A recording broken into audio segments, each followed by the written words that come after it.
नमस्कार मित्रों, मैं नीरज सक्सेना, फिजिक्स फैकल्टी। विद्युत चुंबकीय तरंगों के गुण अपन लिख रहे हैं। मेरा ख्याल है 12 गुण मैंने आपको लिखा दिए। 8 जो प्रॉपर्टीज हैं वो तो नॉर्मल है, वो तो एक केवल विद्युत चुंबकीय तरंग के प्रति जानकारी बढ़ा सकने वाली प्रॉपर्टीज हैं। लेकिन मैंने आपको शायद 9 से इंपॉर्टेंट लगा दिया था। 9 में मैंने लिखा था C बराबर E/B, यानी किसी बिंदु पर या किसी स्थान पर विद्युत चुंबकीय तरंग की चाल विद्युत क्षेत्र और चुंबकीय क्षेत्र के अनुपात के बराबर होती है। फिर उसका एक वर्जन C बराबर E0/B0 के रूप में भी लिखा है। प्रॉपर्टी नंबर 10 में मैंने आपको बता दिया था, निर्वात में विद्युत चुंबकीय तरंग की चाल प्रकाश की चाल के बराबर होती है, लेकिन माध्यम में इस तरंग की चाल माध्यम की विद्युतशीलता और माध्यम की चुंबकशीलता पर निर्भर करती। फिर एक C बराबर 1/√μ एंड एप्सिलॉन। फिर मैंने निर्वात में कैलकुलेशन करके भी आपको उसमें बताया हुआ है। ये मेरी प्रॉपर्टी नंबर 10 थी, है ना। जब मैंने प्रॉपर्टी नंबर 10 निकाली होगी तो फिर मैंने 11 में आपको माध्यम, या यूं कहते हैं माध्यम का अपवर्तनांक भी निकलवाया होगा 100%, है ना। ये प्रॉपर्टी नंबर 11। तो 9 वही प्रकाश की चाल से, 10 प्रकाश की चाल से, लेकिन 11 में अपवर्तनांक आ गया होगा, ठीक है। 12 मैंने ओवरटेक कर दी थी। जो मैं लगभग एंड में लिखा था वो मैंने पहले लिखा दी थी, क्योंकि अपने पास कल समय इतना था तो मैंने अभिलाक्षणिक प्रतिबाधा लिखवा दी थी। विद्युत चुंबकीय तरंगों के लिए विद्युत क्षेत्र तथा चुंबकन क्षेत्र का अनुपात अभिलाक्षणिक प्रतिबाधा कहलाता है। फिर लिखा था Z बराबर E/H। फिर मैंने आपको निर्वात में विद्युत चुंबकीय तरंगों की अभिलाक्षणिक प्रतिबाधा बताई थी 120 पाई, जिसको लगभग 377 ओम आप कह सकते हो, वो आप ध्यान रखना। तो इस प्रकार मैंने आपको 9, 10, 11 अपवर्तनांक और 12 यह अभिलाक्षणिक प्रतिबाधा लिखवा देती, ठीक है साहब। तो अभिलाक्षणिक प्रतिबाधा मैंने आगे से उलांग के लिखा है, कोई बात। अब आ जाइए विद्युत चुंबकीय तरंगों की ऊर्जा।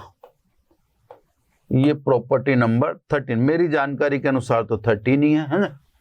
अब आ जाइए विद्युत चुंबकीय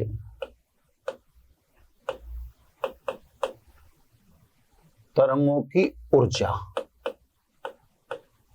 तरंगों की ऊर्जा मैं आपको पुनः याद दिला दूं कि जो 9 से गुण नंबर 9 से अपन पढ़ रहे हैं उसमें अब ये देखो इंपॉर्टेंट माने जाएंगे। ये 9 से जो भी चल रहे हैं एंड तक, क्योंकि इंपॉर्टेंट एंड में ही पढ़ा रहे हैं। स्वाभाविक विद्युत चुंबकीय तरंग है तो उसमें विद्युत क्षेत्र भी है और चुंबकीय क्षेत्र भी है। हमने विद्युत क्षेत्र भी पढ़ा है, ऊर्जा का संचय करता है, संधारित्र के रूप में अपन ने पढ़ा हुआ है। चुंबकीय क्षेत्र में भी अपन ने ऊर्जा का संचय बताया, चुंबकीय ऊर्जा के रूप में 12LI02 करीब। जब अपन परिनालिका वगैरह पढ़ रहे थे, या यूं कहते हैं स्वप्रेरकत्व की परिभाषा पढ़ रहे थे, तो तीसरी परिभाषा में मैंने चुंबकीय ऊर्जा भी कैलकुलेट की थी। तो सब विद्युत क्षेत्र भी ऊर्जा को डिपॉजिट रखता है, चुंबकीय क्षेत्र भी ऊर्जा को डिपॉजिट रखता है। और जिस तरंग की आप बात कर रहे हो वो विद्युत चुंबकीय तरंग है। उसके पास 2 घटक ऐसे हैं जो ऊर्जा का संचय रखते हैं। तो विद्युत चुंबकीय तरंग के 2 घटक ऊर्जा का संचय रखते हैं, तो फिर डेफिनेटली ये तरंग ऊर्जा युक्त तरंग है, संवेग युक्त तरंग है ना। संवेग की बात आगे करेंगे, पहले ऊर्जा की बात। तो ये तरंग ऊर्जा युक्त तरंग है, क्योंकि इसके पास दोनों घटक मौजूद हैं। ठीक है। एकांक आयतन में विद्युत चुंबकीय तरंग की ऊर्जा अर्थात ऊर्जा घनत्व, ये लिख लेता हूं, है ना। देखो आप, एकांक आयतन में विद्युत चुंबकीय तरंगों की ऊर्जा, मतलब ऊर्जा घनत्व, है ना। एकांक आयतन में ऊर्जा को ऊर्जा घनत्व ही बोलते हैं। तो सब एकांक आयतन में विद्युत चुंबकीय तरंगों की ऊर्जा यानी ऊर्जा घनत्व, अब दोनों ऊर्जा घनत्व के योग के बराबर होगा। एकांक आयतन में विद्युत क्षेत्र की ऊर्जा और एकांक आयतन में चुंबकीय क्षेत्र की ऊर्जा। तो इसको यूं लिख देता हूं, U बराबर एकांक आयतन में विद्युत क्षेत्र की ऊर्जा और एकांक आयतन में चुंबकीय क्षेत्र की ऊर्जा, ऐसे लिख देते हैं इसको। अब देखो, मैं अब बहुत कुछ इसमें बताऊंगा, आप जितना समझते हो उतना समझो, विश्लेषण करना मेरा काम है। आप अदरवाइज परेशान मत हो उससे कि साहब थोड़ा कॉम्प्लिकेटेड जा रहा है, वो तो आगे पीछे जानना ही है ना, तो इससे बताने दो, है ना। अब ये मैं लिख देता हूं, या अब एकांक आयतन में विद्युत क्षेत्र की ऊर्जा हाफ एप्सिलॉन 0 E स्क्वायर। अब देखो, एकांक आयतन में विद्युत क्षेत्र की ऊर्जा, ये अपन लगभग मेरा ख्याल है 2 जगह पढ़ चुके हैं। अपन ने संधारित्र में ही पढ़ी थी। अगर आपको ध्यान हो तो संधारित्र की स्थिति ऊर्जा के समय भी ये व्यंजक पड़ा हुआ है, और अगर अस्थिर विद्युत की वगैरह में साबुन के बुलबुले वगैरह हैं तो वहां भी ये व्यंजक पड़ा हुआ है। तो एकांक आयतन में विद्युत क्षेत्र की ऊर्जा यानी ऊर्जा घनत्व तो इतना, और एकांक आयतन में चुंबकीय क्षेत्र की ऊर्जा, ये अपन ने या आपने कहीं नहीं पढ़ा है। इक्वेशन नंबर 2 आपने कहीं नहीं पढ़ी है। ठीक है। अब मैं ऑपरेशन कराता हूं, या सॉरी ऑपरेशन करता हूं, उससे आपको पता पड़ जाएगा कि सेकंड पार्ट मैंने कहां से लिखा। तो सब देखो, सेकंड पार्ट कहां से लिखा, देखो आप। अब इसको तो मैंने रोक दिया, समीकरण 2 को और 1 को रोक के रख दो, है ना। अब क्योंकि विद्युत क्षेत्र के एकांक आयतन में ऊर्जा यानी ऊर्जा घनत्व, ये लिखा मैं मात्रक लिख दूं सब, ये ऊर्जा घनत्व है जूल प्रति मीटर क्यूब, ये भी जूल प्रति मीटर क्यूब है ना। अब आगे नहीं लिखूंगा, एकांक आयतन की ऊर्जा नहीं है, ये ऊर्जा घनत्व है, इस बात का विशेष आप ध्यान रखें, है ना। अब देखो, अब इसको मैं ऑपरेट करता हूं, है ना। UE हाफ एप्सिलॉन 0 E बराबर अपन क्या लिख सकते हैं, CB। कैसे लिख सकते हैं, क्योंकि अपन C बराबर लिख चुके हैं E अपॉन B, तो मैंने E की जगह लिख दिया CB। अब E का स्क्वायर है तो यहां पर मैं इसका स्क्वायर कर दूं। अब कंफर्टेबली देखिए, ये उसका ऑपरेशन करना है ना। UE half epsilon 0 C square और B स्क्वायर, यानी देखते जाना आप, UE हाफ एप्सिलॉन 0 अब C स्क्वायर, है ना।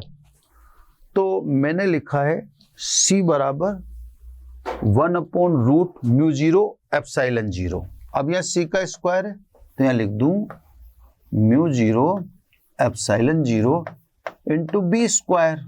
क्यों लिखा मैंने, क्योंकि मैंने पिछली प्रॉपर्टीज में ये बात लिख रखी है, ये पिछली प्रॉपर्टी को यूज करते हुए है काम, है ना। तो सब C बराबर ये लिख चुका हूं मैं, तो मैंने C स्क्वायर ये रूट हटा दिया। अब देखें आप, ये एप्सिलॉन 0 से एप्सिलॉन 0 कट गया, यानी UE इज इक्वल टू क्या आ गया 1/2 b स्क्वायर अपॉन म्यू 0। अब आप देखो ये सेकंड व्यंजक दिखा कि नहीं दिखा आपको, ये देखो ये वाला आ गया ना, क्लियर। तो कहने का मतलब दोनों की क्वांटिटी जो है विद्युत चुंबकीय तरंग में विद्युत क्षेत्र की चुंबकीय बराबर है और ऊर्जा का भी परस्पर रूपांतरण है। तो देखो ये जो UE यानी एकांक आयतन में विद्युत क्षेत्र की ऊर्जा होती है, उसी से आप क्या निकाल सकते हो, एकांक आयतन में चुंबकीय क्षेत्र की ऊर्जा निकाल सकते हो। तो सब इसी से निकाला हुआ व्यंजक है। किससे निकाला, एकांक आयतन में विद्युत क्षेत्र की ऊर्जा के द्वारा एकांक आयतन में चुंबकीय क्षेत्र की ऊर्जा निकाल ली। क्लियर साहब। तो सब यानी UE इज इक्वल टू क्या हुआ, UB हुआ। दिख रहा है आपको, है ना, ये दिख गया ना। UE किसके बराबर हुआ, UB के।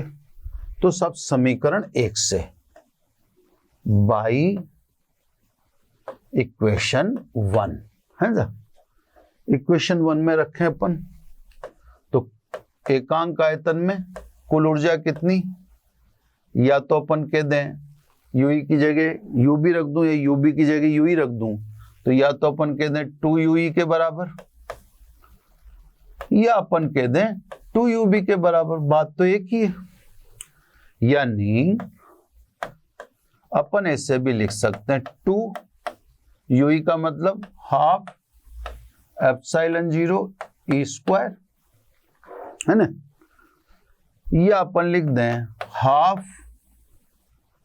कहा गया UB, है ना। तो 2 लगाना पड़ेगा ना, वहां भी आगे। एक मिनट, मैं भी सोचूं मैं ना गड़बड़ कहाँ होगी एकदम अचानक। तो ये 2 और UB यानी अपॉन म्यू 0। तो सब कुल ऊर्जा एकांक आयतन में विद्युत ऊर्जा ये एकांक आयतन में चुंबकीय ऊर्जा के दुगने के बराबर लिख सकते हैं। ये देखो आप, यानी कुल ऊर्जा आप लिख सकते हो U is equal to epsilon 0 E square, या आप लिख सकते हो कुल ऊर्जा B स्क्वायर अपॉन म्यू 0। ये सब ऑप्शन है साहब। अब जैसे मैंने इसने लिखा कि ये चीजें आपके सामने आ जाए तो आप एक कंफ्यूज जाओगे, है ना। आपको तो खैर इतना पूछेगा ही नहीं, इतना डिटेल में आपको जाना ही नहीं पड़ेगा, लेकिन फिर भी अगर ऐसी व्यवस्था हो, ऐसी स्थिति हो, तो आपके पास सीधा सीधा तरीका है, बस इतना ही लिख दो। लेकिन अगर वो को उल्टा पूछ ले कि ये क्या विद्युत चुंबकीय तरंग की एकांक आयतन में कुल ऊर्जा, हाँ है, मात्रक इसका अभी भी ध्यान रखना जूल प्रति मीटर क्यूब ही है। अब सब इसकी एक और चीज अपन दिखा रहे हैं, या आपको दिखा रहा हूं मैं। अब विद्युत क्षेत्र के भी कंपन ही है, चुंबकीय क्षेत्र के भी कंपन ही है। अब जब कंपन है तो स्वाभाविक है माध्य स्थिति से विस्थापन परिवर्तित होगा। वाइब्रेशन में माध्य स्थिति से जब आप कंपन कर रहे हो तो माध्य स्थिति से विस्थापन में परिवर्तन होगा, और विस्थापन में परिवर्तन होगा तो ऊर्जा में परिवर्तन होगा। तो ये स्थिर ऊर्जा नहीं है, ये तो एक वाइब्रेशन की एनर्जी निकाल रहे हो आप। अब वाइब्रेशन की एनर्जी निकाल रहे हो तो एनर्जी तो कंटिन्यूसली चेंज होती रहेगी। फिजिक्स कहती है जहां भी समय के सापेक्ष परिवर्तन हो रहा है वहां आप एक चक्र में औसत ऊर्जा का इस्तेमाल करो। तो हम इस बात को जानते हैं, ये विद्युत क्षेत्र के कंपन है, ये चुंबकीय क्षेत्र के कंपन है, हम जानते हैं, है ना। कंपन है तो इनका आप एक चक्र में औसत निकाल के बता दो, एक चक्र में औसत ऊर्जा घनत्व तो इतना है। तो साहब इसको तो मैं इधर पैक कर दूं, है ना। एक चक्र में ऊर्जा घनत्व का औसत, ऊर्जा घनत्व का औसत, ये सब एक चक्र में औसत निकाल के दिखा रहा हूं मैं। यू एवरेज है ना, तो यू एवरेज लिख दूं, यू एवरेज, ठीक। औसत, ये औसत को ऐसे दिखा देते हैं फिलहाल। ये ध्यान रखना, एक चक्र में लिख रहा हूं मैंने, एवरेज इन वन साइकिल, ठीक। या उससे निकालते हो तो क्या लिखोगे, ऐसे आराम से समझना सब है ना, जल्दबाजी के चक्कर में मत रहिएगा ना। अब एवरेज निकाल दें, दोबारा एक बार सुन लें। आप ये भी लिख सकते हैं, कोई एतराज नहीं है। एकांक आयतन में मुझे ये भी लिख सकते हैं, कोई एतराज नहीं है। लेकिन हम जानते हैं विद्युत क्षेत्र को भी कंपनी बोल रहे हैं, हम चुंबकीय क्षेत्र के भी कंपनी बोल रहे हैं, तो ऊर्जा तो लगातार चेंज हो रही है। तो जब भी परिवर्तन होता है तो फिर एक चक्र में एवरेज निकाल के बता दो, इसलिए मैंने निकाल दिया एक चक्र में ऊर्जा घनत्व का औसत। इधर मेरा काम बैठेगा नहीं, तो मुझे अगले पेज की तरफ बढ़ जाना चाहिए, क्योंकि थोड़ा सा लंबा काम हो सकता है। चलो कोशिश करता हूं, है ना, या पेन चेंज कर लेता हूं ताकि आप अलग से उसको पकड़ पा लोगे। लाल पेन ले लेता हूं ना, या यू एवरेज, कांस्टेंट तो निकाल दिया मैंने बाहर, कांस्टेंट कभी भी औसत में नहीं रहेगा। ई का स्क्वायर यानी E0 स्क्वायर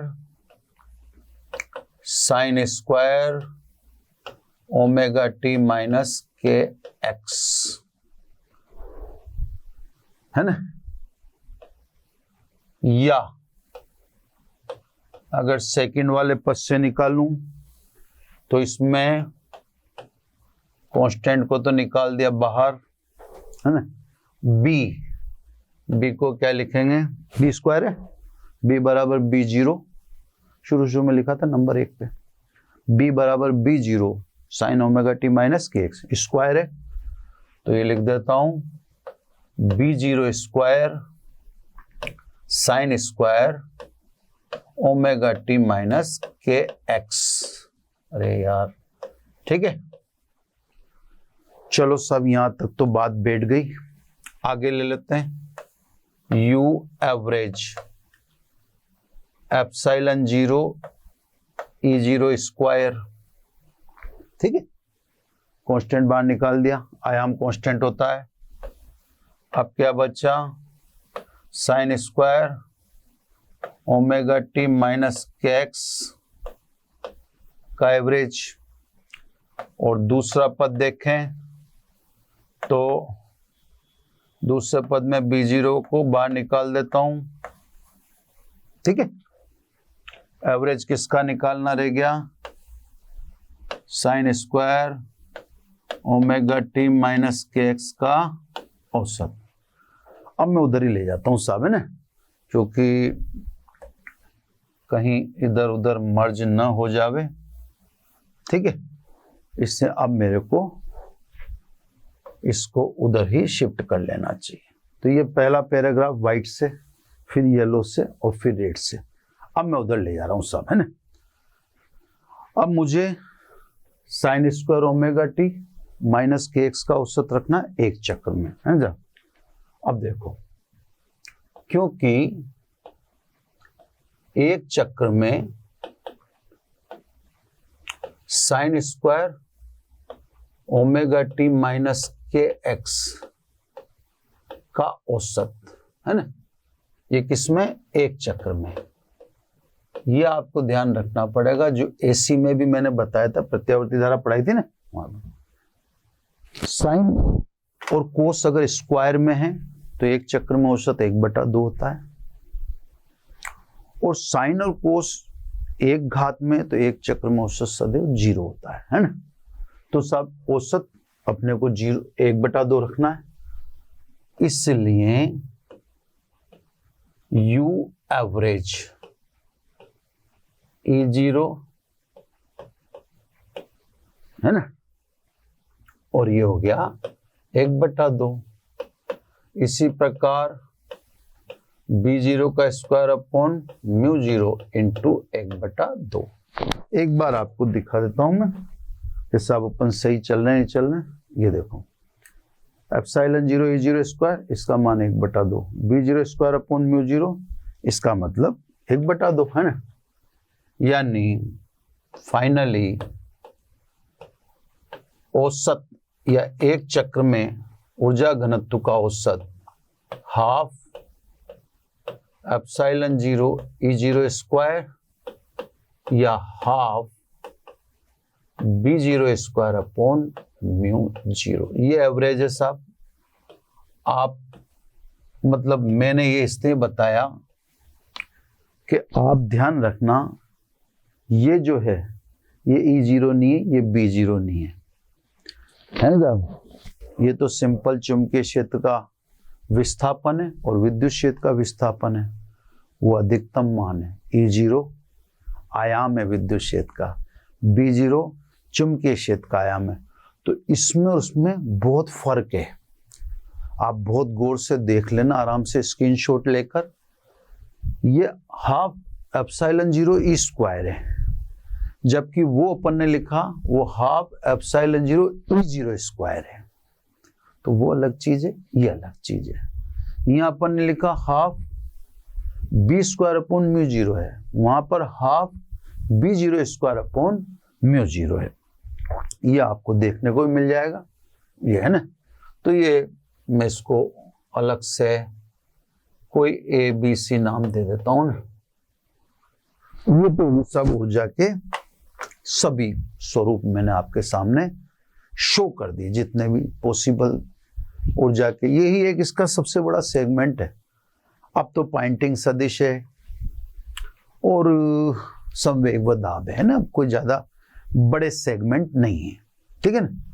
ये इसका अच्छा सा सेगमेंट है, थोड़ा मेहनत करने वाला, तो आप इसको अच्छे तरह ढंग से देख लीजिए। ये इसमें एक चीज और बात बताऊं आपको, ये मटेरियल अवेलेबल नहीं होता, तो मुझे इसका थोड़ा सा व्यवस्था थी मेरे पास, तो मैंने इस मटेरियल को आपको पूरा का पूरा बता दिया। अब इस मटेरियल में कोई कंफ्यूजन किसी प्रकार का नहीं होना चाहिए।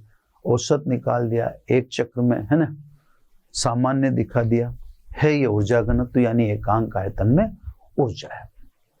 अब आ जाइए साहब प्रॉपर्टी नंबर 14। ये पॉइंटिंग सदिश के रूप में जाना जाता है ना।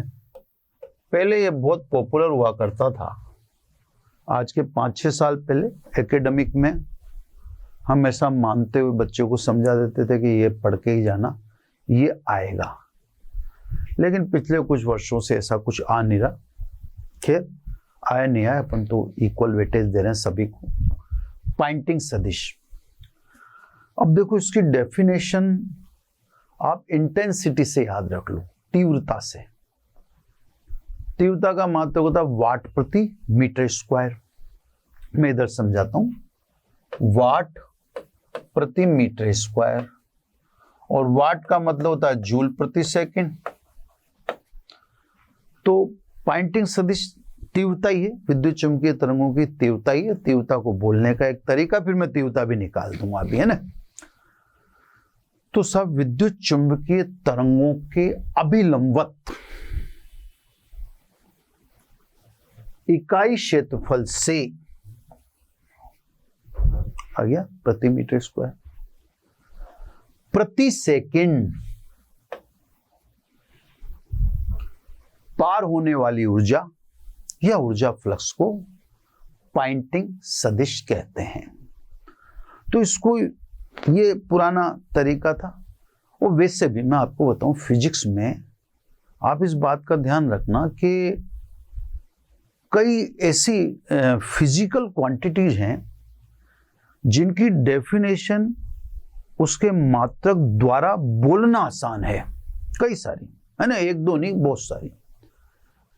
इंटेंसिटी में देखो ना, मैंने पहले लिख दिया तीव्रता का मात्रक वाट प्रति मीटर स्क्वायर, ये तीव्रता ही है, अभी मैं आपको सब समझा दूंगा ना।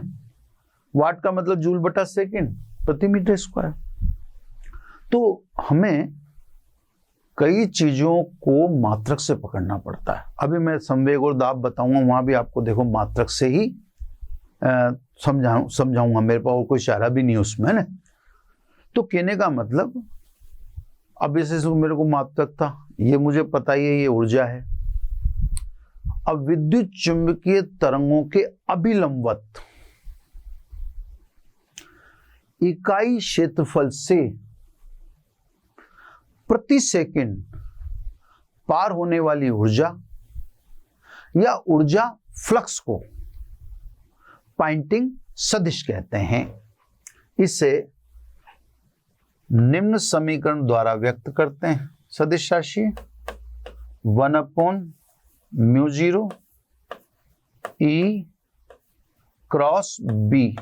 आपको पता हो तो मैंने गुण नंबर 1, प्रॉपर्टी नंबर 1 में क्या लिखा था कि विद्युत चुंबकीय तरंग की संचरण की दिशा E क्रॉस B के अनुदिश होती है। अब आप सोच लो, विद्युत चुंबकीय तरंग जिधर जा रही है S उधर ही है, वह ऊर्जा किधर जाएगी?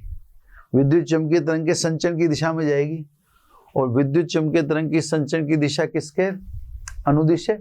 E क्रॉस B के। E क्रॉस B की दिशा S है ना। तो कहने का मतलब इसी से प्रॉपर्टी नंबर 1 बताए। इसका मात्रक विशेष रूप से मैं लिख देता हूं, है ना, वाट प्रति मीटर स्क्वायर। अब आप तो इतना ही याद रखना, ऑपरेशन करना मेरा काम है, तो मैं भी ऑपरेशन इसका करता हूं। यह भी मिटा दूंगा, मैं लिखे रहने देता हूं, जरूरत पड़ जाए तो, है ना। अब क्योंकि E परपेंडिकुलर टू B यानी थीटा बराबर 90 डिग्री। अपन ने पहले ही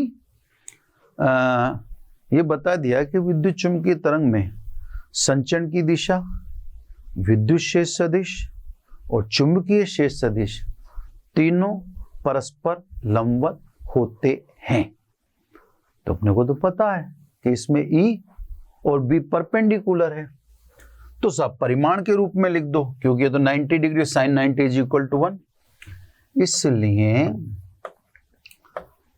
पॉइंटिंग सदिश का परिमाण यानी सिंपल S, या अभी तो यहां तो इसे लिख दो ना, पॉइंटिंग सदिश का परिमाण, है ना। दिशा नहीं लिखने जा रहे अपन, है ना, कितना E B अपॉन μ0, इधर का ले, यानी सीधी सीधी सी बात है कि पॉइंटिंग सदिश को आप ऐसे भी लिख सकते हैं, लेकिन मैं आपको बता दूं लिखना वैसे ही है ना, जो अपन ने ये लिखे ना इक्वेशन नंबर 1, आप तो वैसे ही लिखना। इक्वेशन नंबर 2 तो ठीक है, फिर बताना पड़ेगा ना आपको कि आपने EB अपॉन μ0 कैसे लिखा, है ना, तो आपको फिर ये बताना पड़ जाएगा, फालतू का एक एक्स्ट्रा वर्क हो जाएगा।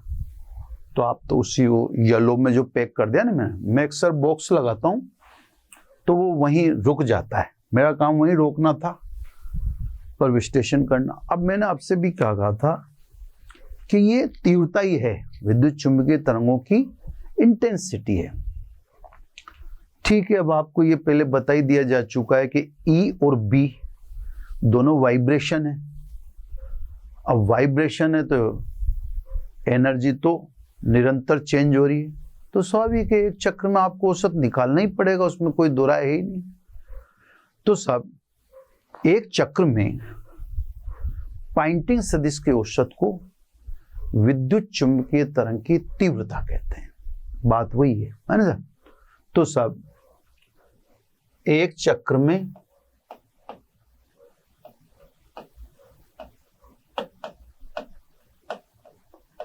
पॉइंटिंग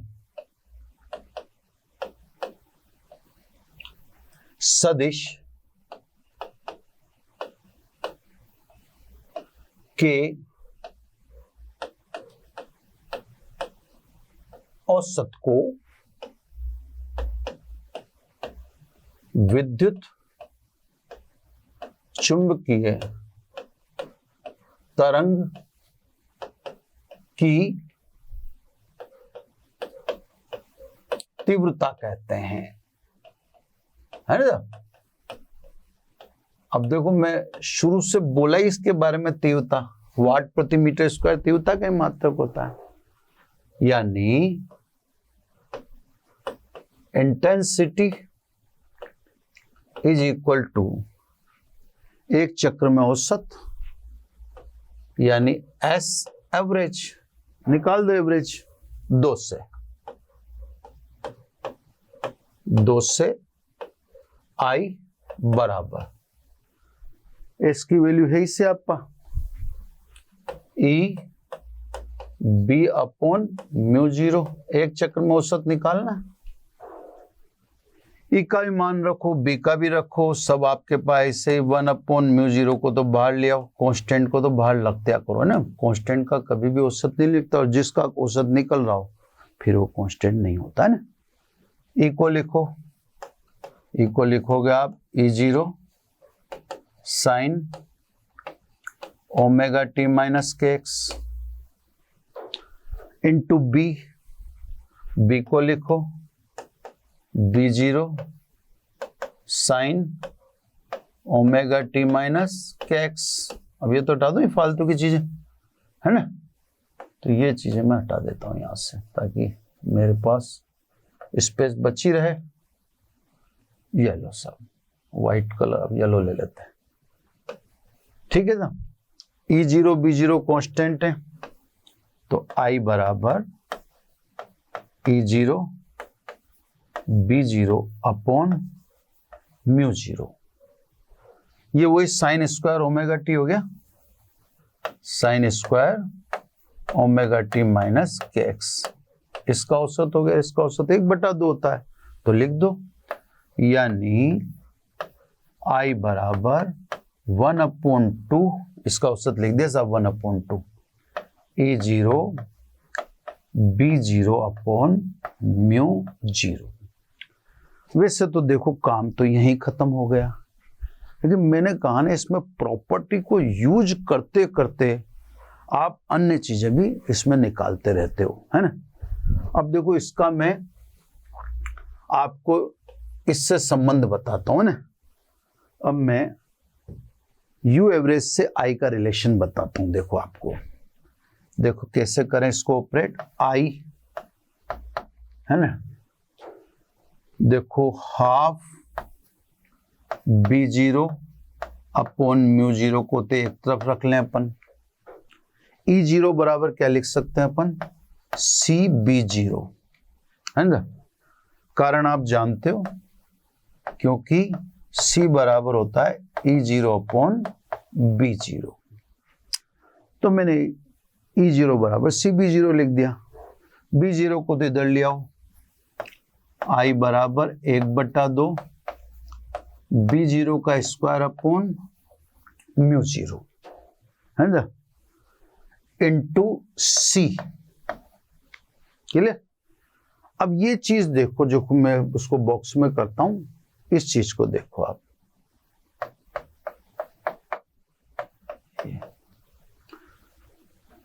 इक्वेशन नंबर ए देखना, half B0 square upon U0, half B0 square upon U0 into C। अब समीकरण ए से इसको क्या लिख दूं, U एवरेज, क्योंकि U एवरेज बराबर half B0 square upon mu 0। तो सब समीकरण ए से है ना, I बराबर C, ये राशि इंटू U एवरेज, ये लो साहब, है ना। तो विद्युत चुंबकीय तरंगों की तीव्रता पॉइंटिंग सदिश से रिलेट करके दिखाई दी है, ना। ये आपको यहां पर भी कैलकुलेट करके दिखा दी, ये भी एक रूप है ही सही, न्यूमेरिकल अप्रोच है, देखो न्यूमेरिकल अप्रोच तो किस, और ये फाइनली इसको औसत ऊर्जा घनत्व के रूप में भी लिखा हुआ है। औसत ऊर्जा घनत्व भी आपके सामने लिख रखा है। तो पॉइंटिंग सदिश एक तरह से इंटेंसिटी ही है विद्युत चुंबकीय तरंगों की। फिर उसको विस्तार देना ही पड़ा अपन ने, जो अपन ने दिया हुआ है आपके सामने बड़े विस्तार में। मैं आपको बार बार कह रहा हूं, ये बहुत कलेक्टिव चीजें हैं, ये एक अच्छा कलेक्शन है, आप इसका ध्यान रखिएगा। ये इंपॉर्टेंट तो नहीं है, लेकिन एक कलेक्शन अवेलेबल नहीं होता सामान्यतः। अब लास्ट प्रॉपर्टी है ना, 15 नंबर, विद्युत चुंबकीय तरंगों का संवेग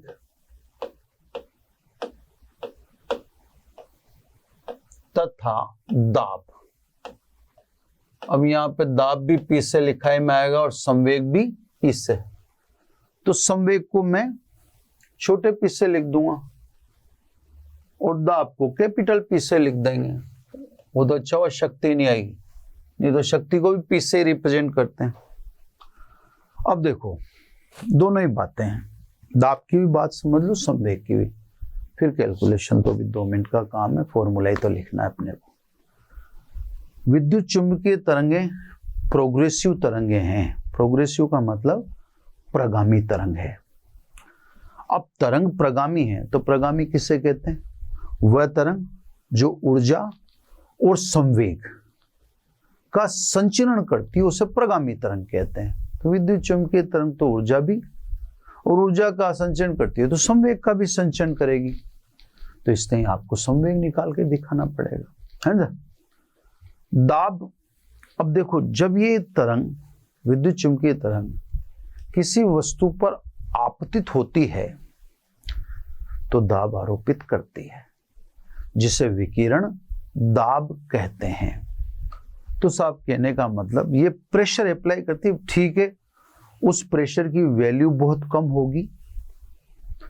हमने फील नहीं किया ना आज तक, तुम तो फील नहीं करते, लेकिन डेरिवेशन कह रहा है और कैलकुलेट करके दिखाएगा डेरिवेशन।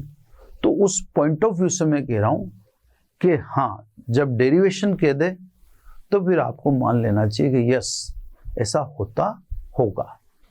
तो सब एक एक की बात करें, पहले मोमेंटम की बात करें ना, तो इसको 2 टुकड़ों में तोड़ देता हूं मैं। पहले बात करें विद्युत चुंबकीय तरंगों का संवेग, है ना, यानी पहले मोमेंटम की बात कर लें। मोमेंटम, इसको अपन छोटे वाले पी से दिखा देंगे ना।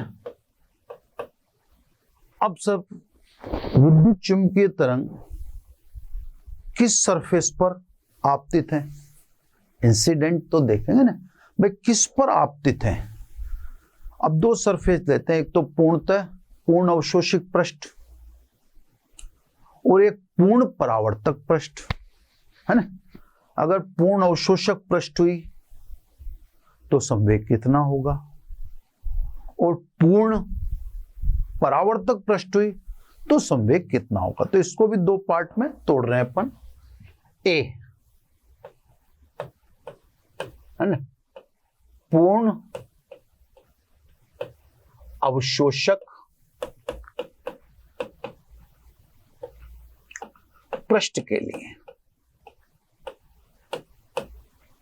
अगर पृष्ठ पूर्ण अवशोषक है तो संवेग P बराबर U/C। अब आप कहेंगे ये U/C कहां से आया? तो मैंने आपसे क्या कहा था, कुछ चीजों को मात्रक से पकड़ते हैं या फॉर्मूलों से पकड़ते हैं। देखो कहां से आया ये, क्योंकि E बराबर होता है mc², इसलिए mc का मतलब दाब, द्रव्यमान इंटू वेग, सॉरी mc का मतलब संवेग, द्रव्यमान इंटू वेग। ये किसके बराबर हो गया?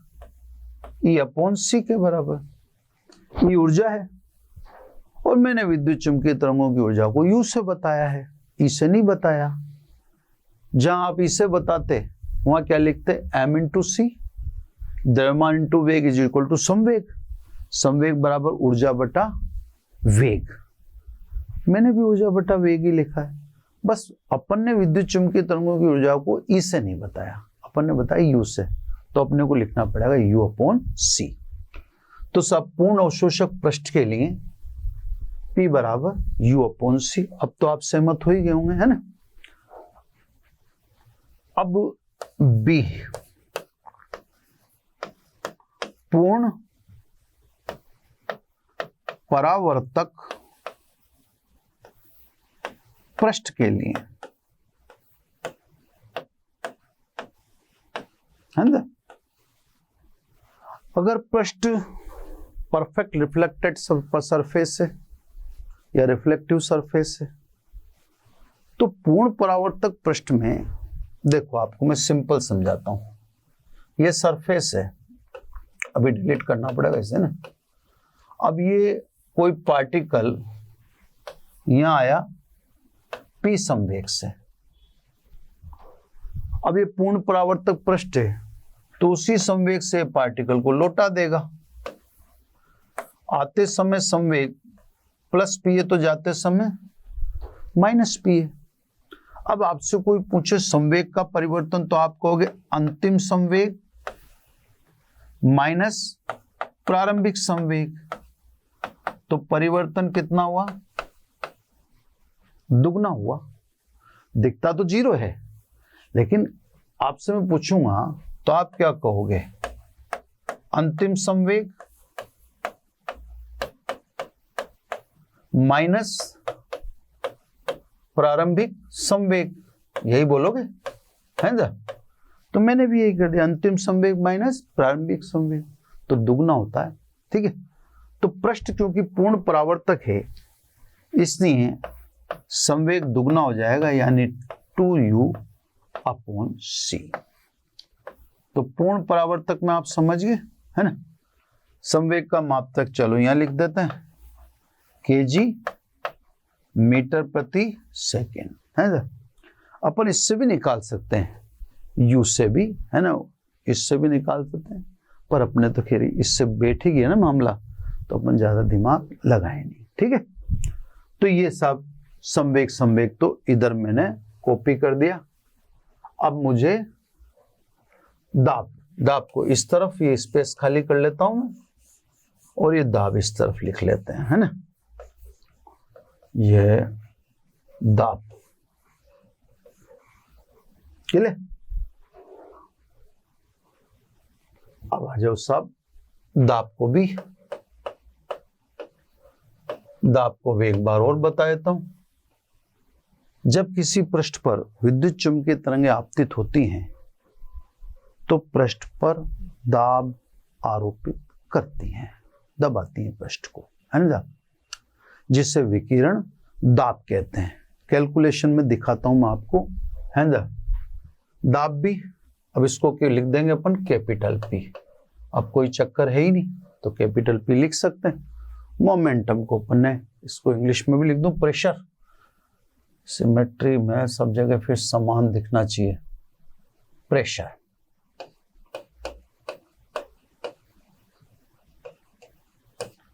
यानी P। अब आ जाइए सब, पूर्ण अवशोषक पृष्ठ के लिए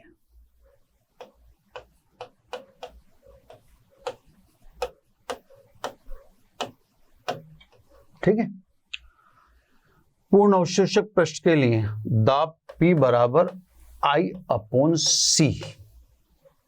अब आप सोचेंगे कि ये क्या नई बला आ गई, तो मैं अब की बार आपको बताऊंगा कि ये दाब ही है, मात्रक से समझाएंगे, है ना। तो कहने का मतलब, अब कुछ चीजें हैं उनकी तो ट्रिकी है अपने पास, ठीक है। उतना विश्लेषण करें तो विश्लेषण तो कर सकते हैं, पर मात्रक अगर न्यूटन प्रति मीटर स्क्वायर आ जाता है तो दाब ही है। न्यूटन प्रति मीटर स्क्वायर मतलब पास्कल। इंटेंसिटी, इंटेंसिटी का मात्रक तो वाट प्रति मीटर स्क्वायर है, और चाल ये मीटर प्रति सेकंड है, प्रकाश की चाल है ना। इसको सेट कर देता हूं सब, तो ये हो गया वाट इंटू सेकेंड बटा मीटर क्यूब हो गया, मीटर क्यूब। अब देखो साहब, जूल बटा सेकेंड इंटू सेकेंड बटा मीटर क्यूब, सेकेंड से सेकेंड कट गया है। जूल कार्य, कार्य को क्या कहते हैं, बल इंटू विस्थापन, newton into metre upon metre cube. एक मीटर काट दिया उसमें से, तो क्या बचा, न्यूटन प्रति मीटर स्क्वायर यानी पास्कल। तो मैंने लिखा है intensity upon speed of light. मात्रक से बिल्कुल जस्टिफाई हो गया कि मैंने न्यूटन प्रति मीटर स्क्वायर लिखा है, मतलब दाबे लिखा है। ठीक है, तो संपूर्ण अवशोषक पृष्ठ के लिए दाब P बराबर I अपॉन C। B पूर्ण परावर्तक पृष्ठ के लिए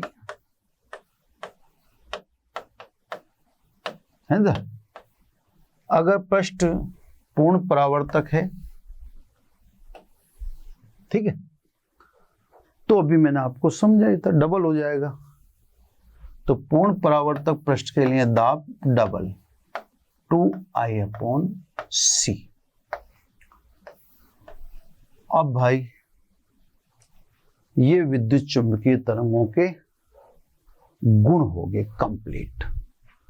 अब कोई ऐसी चीज नहीं बची गुण में।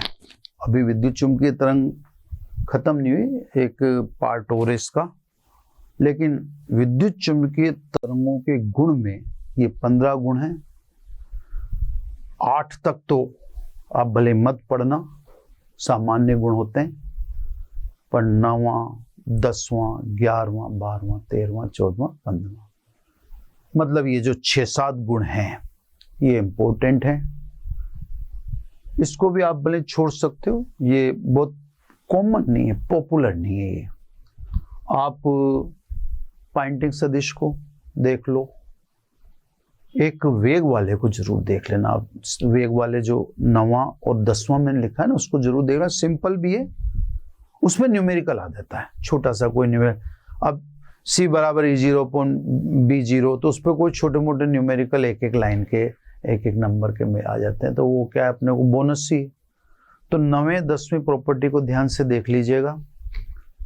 ऊर्जा वाले को देख लेना, यूर्जा वाला बस एक फर्स्ट वाला पैराग्राफ ही देखना। पॉइंटिंग सदिश वही फर्स्ट वाला पैराग्राफ, फॉर्मूला, एक्सपांशन मत दे।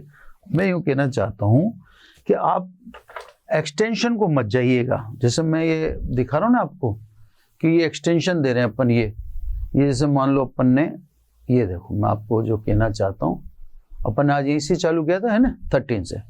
मैं आपको कहना चाहता हूँ जैसे इसको यहीं तक ही सीमित रखिएगा, आप एक्सटेंशन पे मत जाइएगा। ये एक्सटेंशन इतने आपके काम का नहीं है ना। इससे फिजिक्स पढ़ने वाले बच्चे के लिए आगे कंपटीशन वगैरह उस पर्पज से कहते हैं। तो आप इसको यहीं पे स्टॉप कर दीजिएगा 2 पर, है ना। मैं बॉक्सेस बना देता हूं ताकि आपको जानकारी में रहे कि इसको यहीं रोक देना बेहतर है ना। इसके एक्सटेंशन में नहीं जाना, ये इन चक्रों में मत पड़िएगा आप, है ना। ये तो मैंने करना था, जो अपना हिसाब है मेरा। इसी प्रकार पॉइंटिंग सदिश में आप यहीं रोक जाना। इस आगे के पोर्शन को जाने की आपकी आवश्यकता नहीं है, तो बस जानकारी देनी है आपको, जो दे दी। बाकी इस पोर्शन में आप ये पॉइंटिंग सदिश की डेफिनेशन, विद्युत चुंबकीय तरंग के लंबवत इकाई क्षेत्रफल से प्रति सेकंड पार होने वाली ऊर्जा या ऊर्जा फ्लक्स को पॉइंटिंग सदिश कहते हैं। तो आप इसको भी ज्यादा आगे तक एंटरटेन ना करें, है ना, कोई तंत्र वाली बात नहीं है। इधर आए, ये इसको छोड़ दें, कोई दिक्कत नहीं है। थोड़ा सा ऐसा पार्ट है जो बहुत कॉमन पार्ट नहीं है ना। बस ठीक है तो मैंने लिख दिया, पर बहुत कोई पॉपुलर और ऐसा कॉमन पार्ट नहीं जो पूछा गया हो। अब इसके बाद आता है विद्युत चुंबकीय स्पेक्ट्रम। ठीक है ना। विद्युत चुंबकीय स्पेक्ट्रम में मैं पहले टॉपिक लिख देता हूं या पहले सुना देता हूं। विद्युत चुंबकीय तरंगों के कई सारे प्रकार हैं जो मैंने आपको पिछले लेक्चर में दिखाया था, जैसे गामा किरण, एक्स किरण, पराबैंगनी किरण, दृश्य तरंग, अवरक्त तरंग, सूक्ष्म तरंग और रेडियो तरंग। ये सब विद्युत चुंबकीय तरंग के घटक हैं। सभी की तरंग दैर्ध्य परास अलग अलग है। जैसे गामा है तो गामा की परास 10⁻⁻14 से 6 × 10⁻⁻11 ये रेंज है। दृश्य है, दृश्य में अब आप जानने लग गए 3800 से 7800 एंगस्ट्रॉम है। रेडियो है, रेडियो तरंग ये आपके 10⁻+5 में जाती है। तो कहने का मतलब विद्युत चुंबकीय तरंग के घटक तो अलग अलग हैं, है तो सब विद्युत चुंबकीय तरंग, लेकिन सबकी वेवलेंथ अलग अलग है। जब वेवलेंथ अलग अलग होगी तो प्रॉपर्टी में फर्क आएगा, गुण में फर्क आ जाएगा ना। भेदन क्षमता अलग होगी, तरंग दैर्ध्य अलग है, तो तरंग दैर्ध्य तो ज्यादा मतलब सीधे ऊर्जा से रिलेट हो रही है। अपन कहते हैं E बराबर h/ν और E बराबर hc/λ। भाई अपन ऊर्जा को लिखते हैं ना, मेरे पास स्पेस नहीं और मैं यहाँ फालतू लिखना भी नहीं चाहता, मैं इधर दिखा देता हूँ। पेज चेंज नहीं करना चाहता, मैं आपको यही समझाना चाहता हूँ। E बराबर h/ν और न्यू यानी hc/λ। अब जैसा मैंने अभी आपको सुनाया उसके अनुसार मैंने आपसे क्या कहा, सबकी वेवलेंथ अलग अलग है। सबकी वेवलेंथ अलग है तो सब तरंगों की ऊर्जा अलग है, ऊर्जा अलग है तो भेदन क्षमता अलग अलग है, और फिर ऊर्जा अलग है तो प्रॉपर्टीज में भी भिन्नता आ जाएगी। ये थोड़ी है कि सब गामा किरण और दृश्य प्रकाश और रेडियो तरंग तीनों विद्युत चुंबकीय तरंग है तो तीनों की प्रॉपर्टी एक ही होगी। कुछ चीजें समान हैं, कुछ समानता होती है, पूर्णतः समान थोड़ी है। फिर पूर्णतः समान है तो फिर घटक की जरूरत ही क्यों पड़ती है।